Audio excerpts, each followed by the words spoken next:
Assalamualaikum warahmatullahi wabarakatuh. Hello everyone, I'm Dwiko Maria, and on this video I'm gonna talk about an article that produced by Harvard Business School. The title of the article is The Hitting Wall of Nike and Internation. I hope you guys in a good condition and I hope you can enjoy this video until the end, so let's check it out. Guys, have you ever heard about Nike company before? Or have you ever buy the Nike products? I think everyone knows about the Nike company because everyone knows about the slogan, just do it. But only several people that have Nike products at their home. So in this video, I'm gonna tell you about the Nike company for 15 years. Start from the early era until now. Start in the early 90s, Nike company faced many problems. The first is the slave wage in Indonesia until the child labor in allegation. So the CEO of Nike company faced 15 years struggling to make new decision, to make changes in everything. So let's look at the rise, the fall, and the rebirth of Nike. The first is about the nightmare that Nike has. There is a tragic death of Nguyen Thi Su Phong in Vietnamese factory. This event symbolizes the human cost of the global brand. There is a human cost that behind the global brand, and this condition make everyone in the world see a bad company to Nike company. The second is the business model. Nike company is a pioneer of the outsourcing model of business because they have 3 countries to make factory there. They are Indonesia, Vietnam, and China.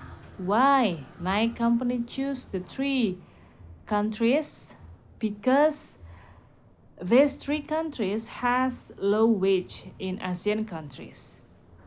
So this global brand has a good brand, but they choose the labor come from the 3 countries, Indonesia, Vietnam, and China. Next, there is a conflict between model and massive profits because there is no legal control over how subcontractors treated their workers. Yeah, I think on this first part you can see the difference between a good company and bad company. So do you think that Nike company is a good company? I think no. So the second is the case of Indonesia. You know that Indonesia has a low GDP, so it is the sign of poverty wage. Highlight the contrast between Nike's billion-dollar marketing budget and the daily wage of Indonesian workers. So I said it before, why Nike chose Indonesia as the location of the factory, because Indonesia's labor only pay under the standard minimum of wage. So they can make massive products but low wage. The second is abusive environments. In the factory, there is a report of physical punishment, forced overtime, and exposure to toxic chemical fumes without proper safety equipment. We all know that several factories have no proper safety equipment because maybe they have to pay high cost only for a good proper safety equipment. Next, it is the rise of global activism. So you know that there is a problem in my company, and this is make the activists in the world make any movement. So the first one is the resistance. Describe the movement led by organizations like Global Exchange. The second, there is a boycotts and protests.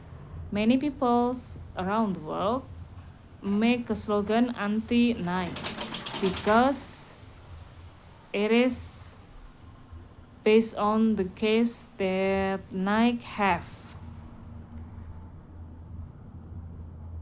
Anti-Nike sentiment spread through US and European college campus, hating Nike where it hurt most, its brand image among young consumers. So because of the Nike products is consumed by young people, so the protests and boycotts come from student of college, and this movement only spread in the US. But this condition only make initial response from Nike because Nike was defensive and make argument. And they argue that don't own the factories and were providing jobs that would not otherwise exist. This stance only worsened the public backlash. So this condition only make Nike give an argument to public. There is no movement from Nike to make a good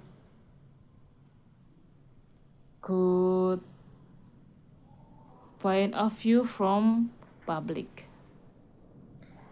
So because of so many protests and boycotts come from students of college in the US, and there is no trust from people around the world, so Nike make a big movement. This is the turning point. The turning point it is come from the Phil Knight's speech. Phil Knight is a CEO of the Nike company.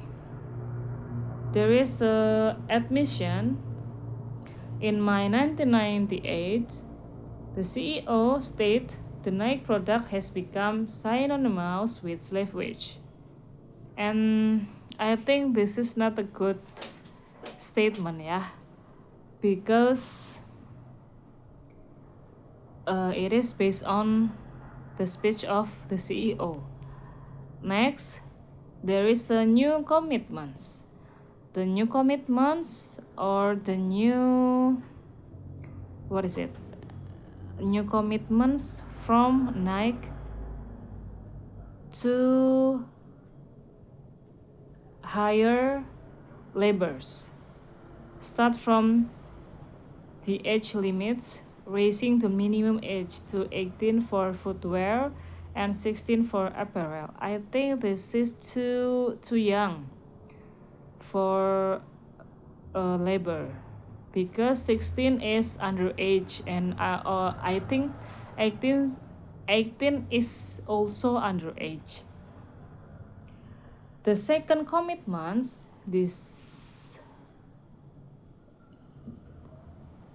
it calls OSHA standards, adopting strict US air quality standards in all overseas factories.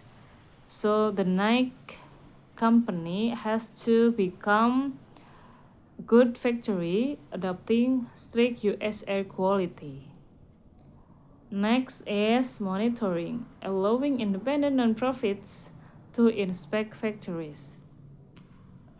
We all know before there is a human death in Vietnam and so many abusive environment in Indonesia. So this monitoring is urgent, is urgent and it is good for the company.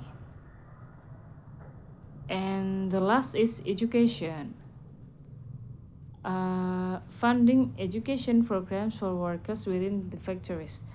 It is a good program because workers in my company has to educate themselves and the pay has to pay by company. The conclusions, hitting the wall, explain the title. And it is the moment when a company's drive for cost efficiency crashes into the reality of social and ethical expectations. Yeah, based on the article, we know that the hitting the wall is the moment when a company make the efficiency because they choose the low wage in Asia's country, especially in Indonesia, Vietnam, and China. And we all know that Indonesia, Vietnam, and China has low wage. And the citizen is massive. Next, the final message. Profitability and ethics must go hand in hand. Today, Nike is often seen as a leader in sustainability, but only because they were forced to learn from this massive failure. I think the Nike company make a good decision, especially for the CEO, because he state that he will change everything, especially to commit in several conditions, and it can make public trust Nike again.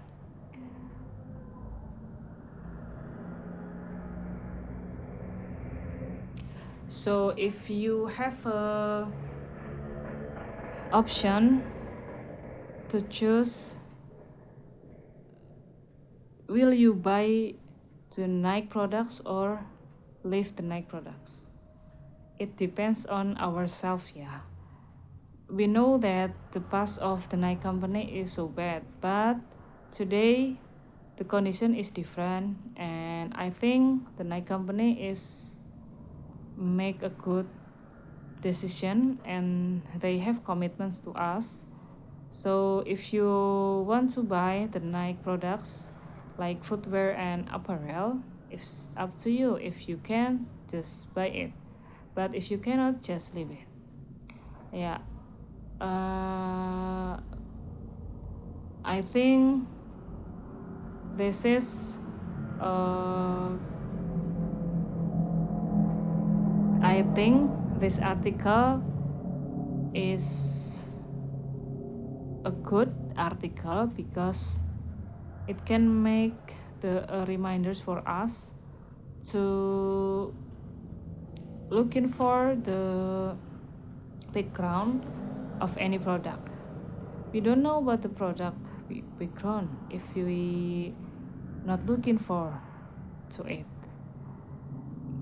Actually, I don't know the background of the Nike company before I read the article, but after I read the article, I can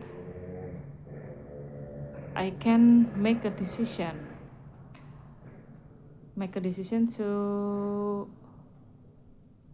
learn about the company because the Nike company is a good example in our economy. And then I think this is the last lesson for us. We have to look in for the backgrounds of any product that we use every day. And I think between the profitability and ethics must go hand in hand. We cannot push laborers and we cannot pay laborers under wage because that is zolim. So thank you for watching my video. I hope you can enjoy your day. Wassalamualaikum warahmatullahi wabarakatuh.